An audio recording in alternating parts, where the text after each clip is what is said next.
এই আমি যদি গাঁজা নিয়ে 1/2 কেজি গাঁজা নিয়ে সিঙ্গাপুরে ধরা পড়ি তাহলে কি অবস্থা হবে? 1/2 কেজি গাঁজা নিয়ে ডাইরেক্ট ফাঁসি। ডাইরেক্ট ফাঁসি। হ্যাঁ। তো আমাদের বাংলাদেশের একজন যে 8 কেজি নিয়ে ধরা পড়েছে, ওর কি অবস্থা এখন? ওর বাড়িতে আরো লোকজন নিয়ে আসে ফাঁসি দিলে ঠিক হয়। তার মানে সিঙ্গাপুরে অবৈধ কাজের সাথে যদি ধরা পড়ে তাহলে কপালের দুঃখ ছাড়া আর কিছু নেই। শুধু তার কপালের দুঃখ না, তার সাথে আল্লাহ যে কুলাই যে যা আছে সবার কপালের দুঃখ, তাই তো? সবার কথা বলে। তো একজন বাংলাদেশী হিসেবে কতটা লজ্জা আপনি চিন্তা করে দেখেন, সে 8 কেজি গাঁজা নিয়ে সিঙ্গাপুরের মতো জায়গায় ধরা পড়েছে, ঠিক আছে?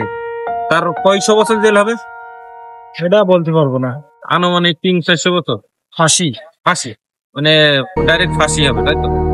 তো বাংলাদেশী হিসেবে কোন রকম অপরাধ কর্মে যদি আপনি জড়ান, তো আপনি শুধু ব্যক্তিগত মান সম্মান খাচ্ছেন না, আপনি পুরো বাংলাদেশের মান সম্মান খাচ্ছেন।